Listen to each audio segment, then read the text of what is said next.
I passed and I had no faults. Oh my god. I can see my whole world changing, and it isn't live if I can't be with you.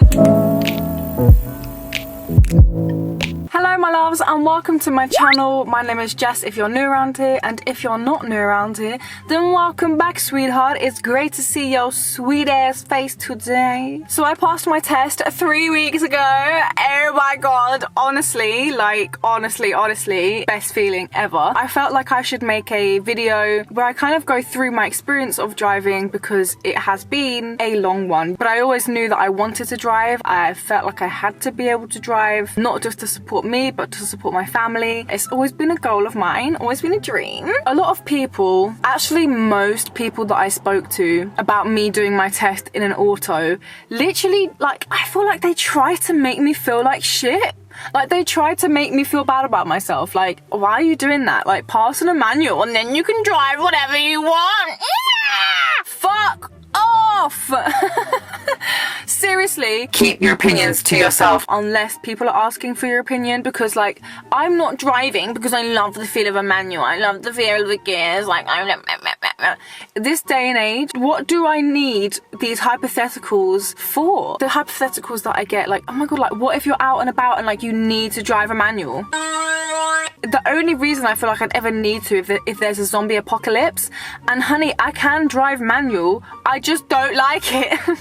I don't like it. Screw your hypotheticals, because we don't need that negativity around here. We do not. So anyone that wants to do auto but feels pressured into doing manual because that's what everyone says you should do, fuck 'em. Let's get started. You're shitting yourself, you're not sure what's gonna happen, you maybe felt confident but then something just snapped and all of a sudden it all comes rushing to you and you feel like you're not gonna pass. There's only a few things you can really do for yourself to make yourself feel confident. I can't speak for everybody, but when I feel good, when I like how I look, when I feel confident in myself, I've just got my nice little bit of makeup on that I like to wear, you know, the whole pink eye is my thing. Hopefully I never actually get pink eye though, that would be terrible. So my test was at 12:38. I got picked up by my driving instructor at 11:30 so we could drive there and have a little practice. So I woke up especially early. I woke up at about like 8:39. Normally I would never wake up that early, but I wanted to make sure I gave myself time to get ready. I put on one of my favorite outfits just because it makes me feel good when I represent who I am on the inside, on the outside, i.e. wearing a fuckload of pink, doing my hair, doing my makeup, putting on some nice jewelry. It makes me feel a lot better. It can't just be me. If I just rolled out of bed with my hair a mess, not brushed my teeth, not done anything, just put on some shitty jogging bottoms and went, I'd feel shit because I'm feeling shit about myself. So I feel like for us insecure lot, when we feel good about how we look on the outside, that's one thing that's not going to bother us. It's not going to niggle away at us. One thing that I had to make sure that I did was put on my 𝘾𝙾𝘼𝙏 jewelry. And this is where we seamlessly flow into the spawn for this video. 𝘾𝙾𝙼𝙏 is an amazing company. I'm actually a partner with them. Do you know why I love them so much? It's because they make sustainable look amazing. They make sustainable look gorgeous, babe, gorgeous. I mean, look at these look at these. I wear these earrings every single day. If you lot actually follow me, then you know that these actually don't leave my ears. Like, that's how much I love them. And I also have these amazing necklaces. Here we have the honeycomb necklace, which I just love, and then here we have this gorgeous one. You can't really see it, it's got like a little gem in it, but I always make sure I have my 𝘾𝙾𝙼𝙏 earrings on. Do you know why? Because they're made out of recycled gold. All of it is recycled gold, and it is 14 carats. I'll have you know. I will have you know. Not that many jewelry companies actually use recycled gold, and I honestly love so much that 𝘾𝙾𝙼𝙏 uses recycled gold, because to be fair, I'd still love their brand anyway, because like, obviously the pieces are gorgeous and timeless and just effortless, but the fact that it is recycled means a lot to me. You'll go on their site, yeah, and you'll be like, right, like, these pieces are like cheap for what they are, or what they're claiming they are. What they're claiming they are is what they are, but as a new, you know, customer, you might be a bit like, But the reason why they're able to make it so cheap is because it is recycled. And this means that they can give you the same high quality feel for less than what the average retailer would do. And they're very transparent about that. It's literally all over their website. So I highly recommend you guys check out Ana Luisa. Link is down below. Find the code for your discount. Christmas is coming up. Get your partner, get your friend, get your mum, get your auntie, get your uncle, get your brother some recycled, sustainable gold jewels or silver. But I'm a gold kind of girl. I prefer gold. If you're thinking about gifting someone jewelry, make it recycled jewelry. It just makes sense. Anyway, back to the video now. Enough making money for me. It's my driving test in an hour and 15 minutes. I wasn't nervous, like I wasn't nervous. People were asking me, "Are you nervous, Jess? Are you nervous?" And I was like, no, I'm just excited. And obviously now the day has come, I want to throw up. I've just been watching the Show Me Tell Me videos and just watched Alicia Jasmine's video on how to pass your driving test. Honestly, I love that girl. She's legit just amazing. She's so lovely. And she's boosted my confidence a little bit. I feel sick though, I do. I can't lie. I'm confident in it. I am confident. Especially because it's auto as well. Like, there's really not much. There's nothing that can go mechanically wrong with an auto. Like, I'm not going to be able to stall or anything, which is really fucking great. Because fuck that. No hill starts or anything like that. I just don't know what route obviously they're going to take me on. And there's one route that I don't like so much. Although I can do it. But it goes through like a town centre. And I'd rather not. But at the same time, I haven't fucked up that in my driving lessons, so that's what I'm trying to bear in mind. Alicia just said, just treat it like it's a driving lesson and just do it a good driving lesson. So that's what I've got in my mind. My instructor thinks I'll be alright, said that I'll be good. I've just got to concentrate, because I do find myself sometimes like, I'm not losing concentration, but like I can't focus for too long on one thing, which is funny considering I do editing for a job. I'm trying to do the whole law of attraction thing anyway, you know, like, you know what, I'm gonna pass, or like I've already passed and it's amazing, and speaking into existence of the things I'm gonna do. Another thing that I felt was very crucial for me was to make sure that I knew the Show Me Tell Me questions. This was one thing that I was kind of freaking out about a lot, because I kind of have a really shit memory, I'm not gonna lie. It's not the best. When I'm learning new things and I'm trying to soak it up, that tends to be a bit of a sticky situation for me. So what I like to do is I like to write things on post-it notes and stick it on my wall where I sit at my desk. That really helped me. So I really recommend doing that, or doing whatever form of preparation makes you feel the most prepared and at ease. Although that was just like a small part of the test, it could have been any of those questions. They ask about the tires, the engine, the lights. They ask you to show you how something works within the car, like to wind down the window or to turn on the rear fog, no, the heater thing for the window. You see, I've forgotten already. I was freaking out thinking, fuck, what's it gonna be? I hope it's not an engine question, because I've fucking forgotten everything about the engine. But no, she literally asked me to wind down the window, and like that was it. Like that was it, guys. I was freaking out for nothing, but at the same time it's very good to be prepared because you feel more confident in yourself. I always make sure I have a water bottle on me, especially for this test. I knew that I had to bring water, even though like I knew I wasn't going to be able to drink it in my test. To be able to drink water before, like I think something about drinking like cold water, taking some deep breaths, really like helps to center you and like ground you to the earth. Do you know what I mean? But with that also comes, you know, maybe needing to pee, and you don't want to feel like you need to pee during your test, so make sure you pee before. Where my test was, they had like this outdoor toilet, and it was not a vibe. Like, it was not a vibe, but I had to go, and I needed to shit as well, but I was like, no, we cannot shit right now. You know, when there's like, it's a single toilet and like there's people queuing behind you and you're like, there's no way I can shit. So the jumper that I wore on that day, there's two reasons as to why I wore that specific jumper. Reason number one is because I fucking love it, and it's warm and it's pink and it's just cute and it's easy to roll up the sleeves if I get hot. It really helps to regulate my body temperature, so like that, you know, it really helped. The second reason as to why I wore that jumper is because it's kind of like a conversation starter. One thing that I was really concerned about was, do I talk to the examiner? But the jumper says, be kind to animals, please. You never know if the examiner is going to be an animal person.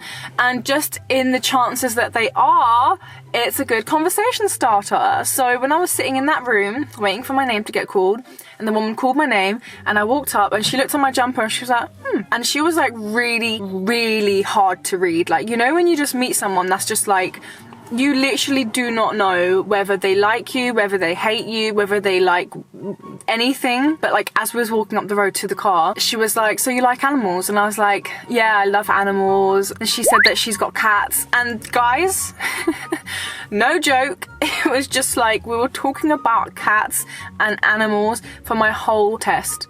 Like, the whole time. It is kind of really fucking nerve-wracking as soon as you get into the car. Your instructor can be with you in the back, but I didn't want him to be in the back because when I'm looking in the mirror, I'd look at him and then it would just be distracting. Got into the car and I was kind of like, oh, okay, this is it.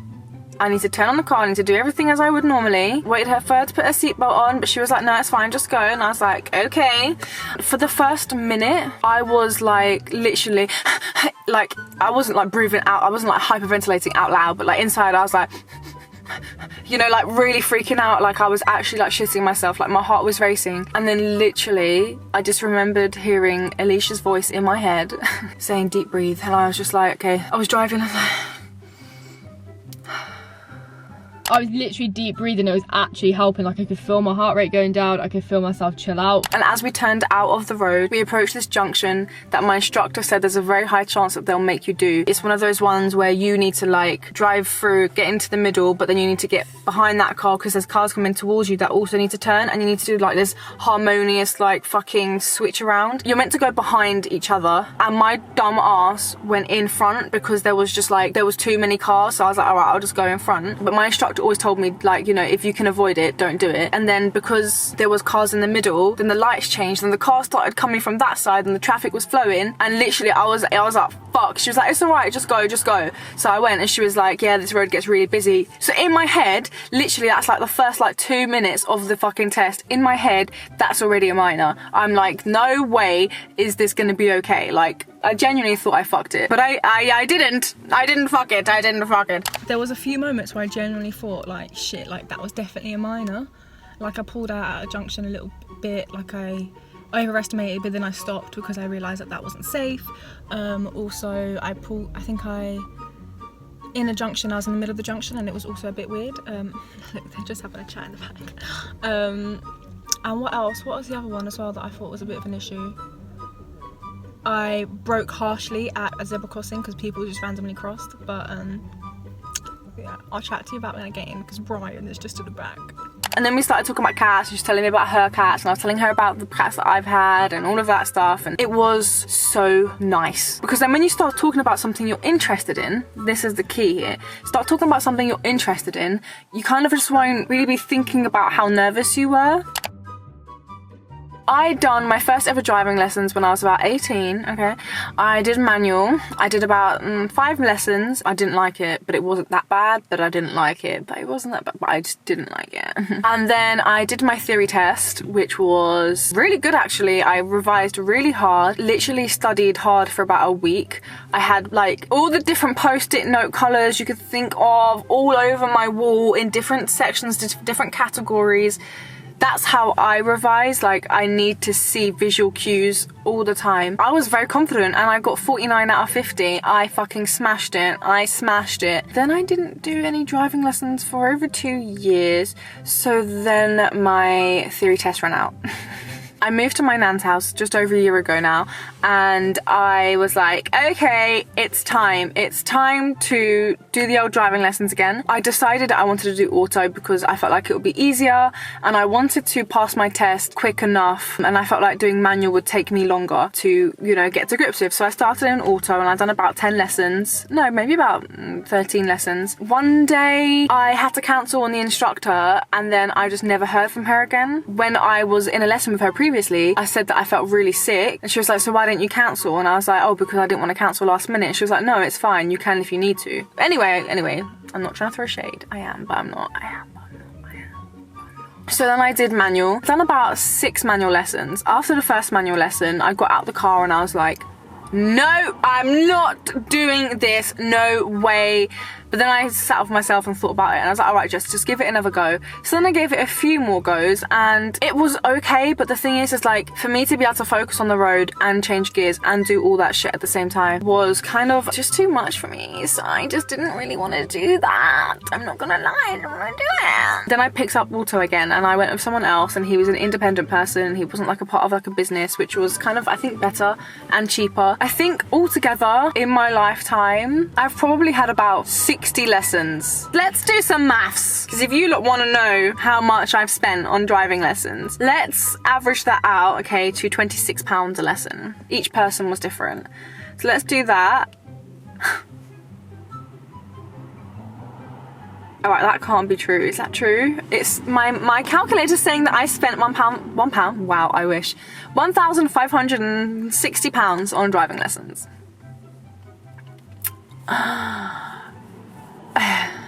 Yeah, that's a bit mad. I hope it's less. Maybe I haven't done 60. No, I'm sure I haven't done 60. Anyway, driving lessons are very expensive. Theory test was about 32 quid, I think, and to book your driving test is about 60 quid, but then you have to hire the instructor's car off of them for that day.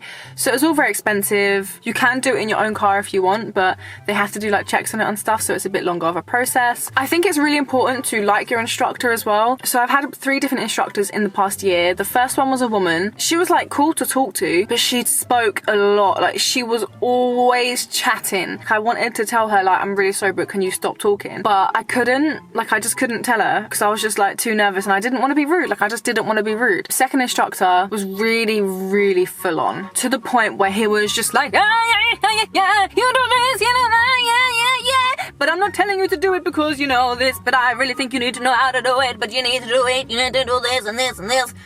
And I was just like, I'd hate to be your child. He was very good, very enthusiastic, like he knew his stuff and like he cared, but it was like a lot. And my last instructor I feel like was like a happy medium. I think it's really important to like your instructor, or just not even like them but get along with them. Kind of the same way with like teachers in school. Like we all know if you don't like your teacher, no matter how much you love that subject, you're not going to enjoy that class and you're not going to enjoy the subject anymore. You know what I can do now, guys? You know what I can do? Goodbye! Okay, so I've just dropped my mum home. So now I'm officially about to start, can you even see my eyes? I'm officially about to start driving on my own. So I'm kind of not nervous, but it's obviously just a weird feeling. I've never driven on my own before. I'm going to pick up Emily, and she lives in East Grinstead. It's 18 miles away, so let's see how it goes. Guys, this is not the best angle because I don't have much of a dashboard, but I am driving on my own. I'm actually driving on my own. You're probably gonna fall, but oh my god. Ah! I'm actually driving on my own. I actually passed my test. You're wonky now, sorry. Do you know how surreal this feels? That I actually passed my test. I hope that this was somewhat useful, somewhat helpful, or whatever. My main advice, guys, is just to be prepared. Get a good night's sleep, make sure you have breakfast, bring some water, have a piss, clear your mind, deep breathe, be mindful, meditate in your head, be friendly, be open. In moments that you may feel like you fucked up, don't freak out about it. Just don't freak out about it. It's just not worth it because there's a high chance you didn't actually get a minor or a fault. Like me. I hope you enjoyed the video. If you did, thumbs up, subscribe, do what the fuck you want to do.